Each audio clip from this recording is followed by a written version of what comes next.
Hello FPL managers and welcome to the Fantasy Football Hub Game Week 8 captaincy video with me, James. As always, I'm joined by Abdul, aka FPL Salah. Abdul, how was Game Week 7, mate? Yeah, Gaming 7 was actually great for me. It was actually one of the best game weeks of the season so far.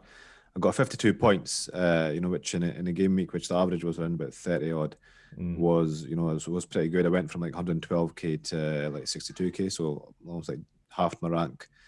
And that was mainly due to me bringing in Son, who got 10 points and a double Brighton defence. So, yeah, it was a good game week to sign off the international break with.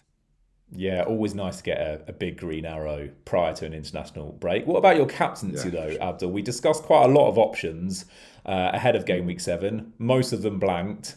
Did you go for Ronaldo in the end?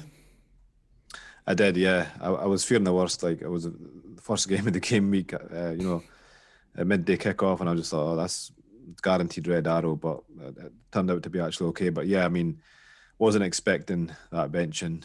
I know there was, a lot of rumors kind of beforehand, about Saturday morning, but I don't think they were substantial enough for me to actually move the armband. But yeah, luckily other candidates like Lukaku, especially blanked, so it didn't make too much of a difference. Yeah, Antonio as well, who I ended up plumping Yeah, for. That was incredibly disappointing on that Sunday. But alas, let's talk it about was. Ronaldo as our first captaincy option for Game Week 8. He's got Hmm. Leicester away, which isn't the easiest of fixtures, Abdul, but we know that Ronaldo has got it in his artillery to hurt anyone.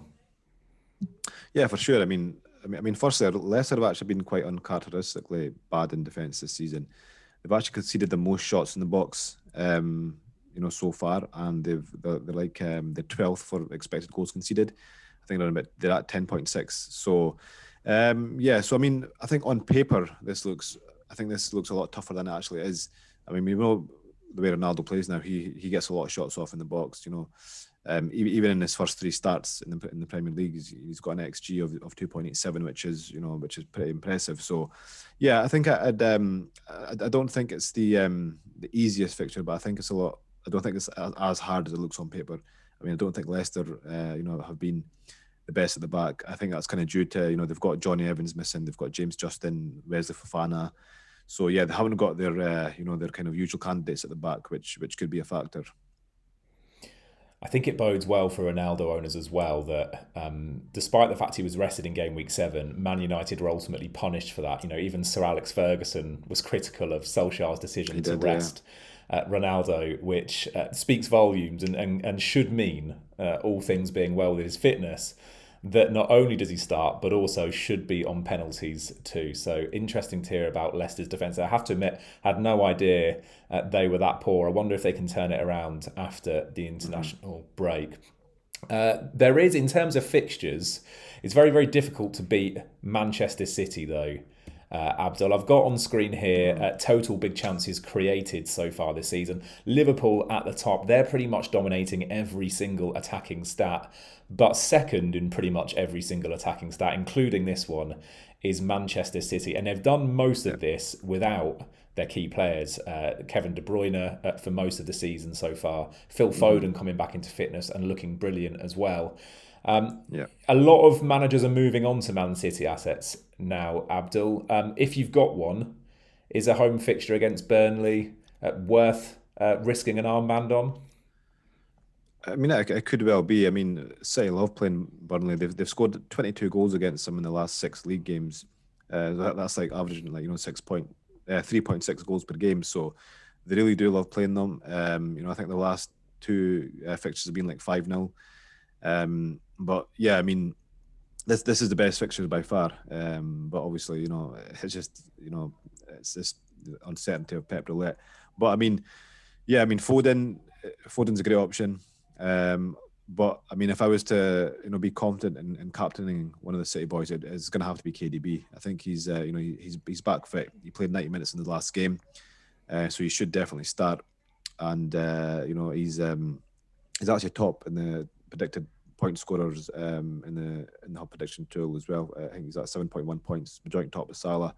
and he's also top for anytime returns at 76%. So he's got a lot in his favour, and if Mahrez doesn't start, he could well be on penalties as well.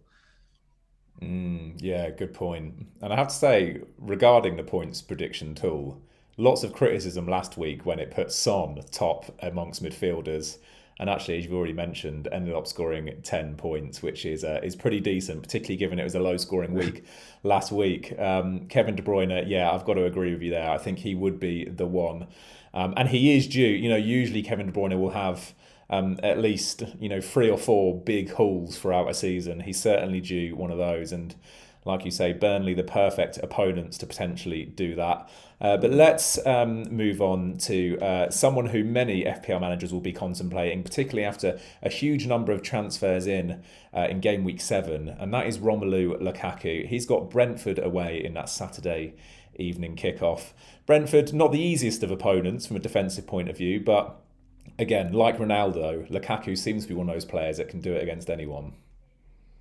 Yeah, yeah, and definitely Lukaku. I mean, I think I like the reason I really like Lukaku as well is he's got really high assist threat as well as goal threat.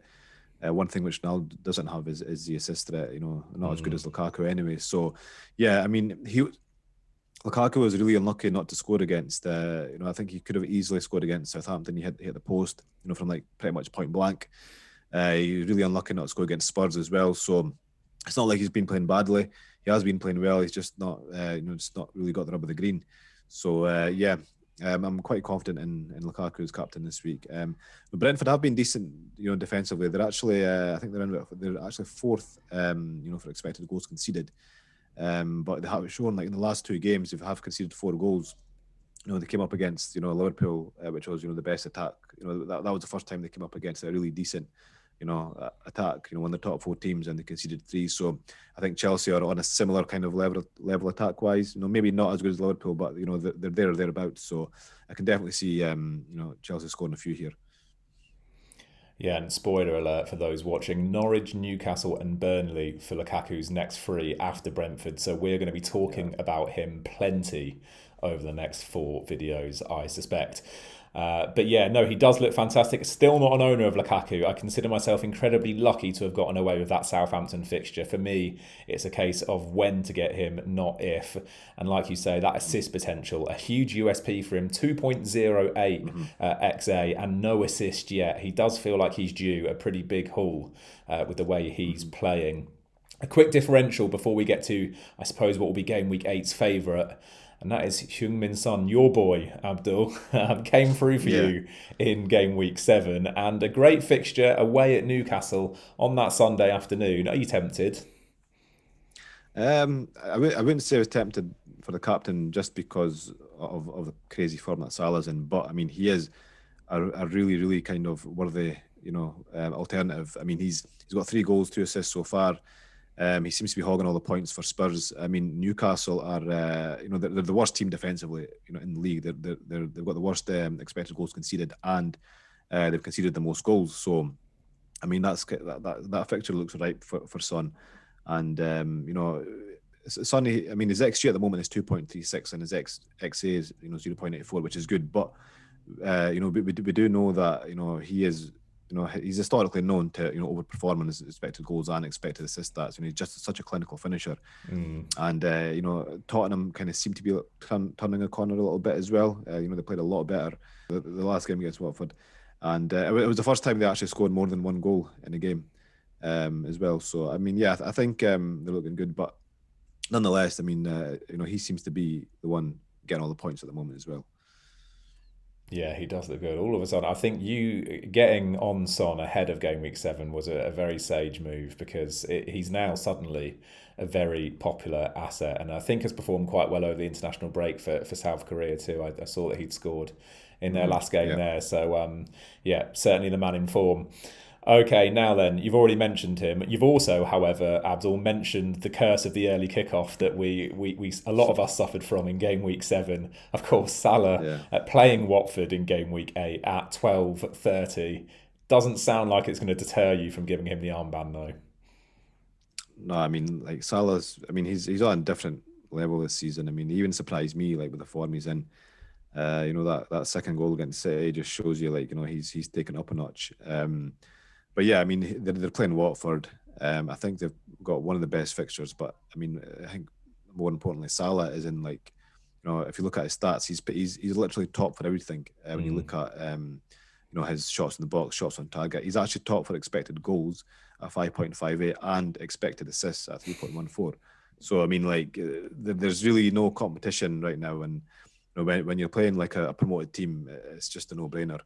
And Watford, they haven't been terrible, but they've not been great either. They're like 14th for XGC, which is more than enough reason to just give that armband to Salah and just kind of enjoy and watch the points roll in, hopefully. Yeah, he has 10 attacking returns so far this season. And remarkably, as you already said, he's not actually significantly overperforming. His stats actually reinforce that that's about as many as he deserves, which is just incredible. I think I saw the other day that he has had his best first 7 game weeks ever so far as a fantasy Premier League asset. And we remember how emphatic he was a couple of seasons ago where he scored those 32 goals. And the fact that he's actually on a trajectory to beat that FPL points total, I mean, you can't do any better than that, can you? I think after Man City, the always captain Salah hashtag was trending all over FPL Twitter. So surely we will learn our lesson. He's also, I believe, 60% owned at the moment. So without wanting to get too much into effective ownership, the gamble, if you don't captain Salah, is absolutely huge, especially when he's playing Watford. It will be a lovely Saturday for you if you don't any blanks. But as you've said, the chances of that do look very, very low. Okay, well, we won't overthink it anymore than that, Abdul. Thank you very, very much for your contribution. Captaincy on Salah, assuming, of course, that he is fit. We are viewers recording on a Monday today. If there is any fitness news that breaks, apologies in advance for that. But hopefully Salah remains fit for us all. And he gets Abdul's armband. Okay, thank you ever so much for watching. If you've enjoyed this, do give it a like. Abdul, cheers for joining me, mate. Good luck for game week 8. You too, James. Take care, mate. Bye-bye. All right, cheers, guys. Bye-bye.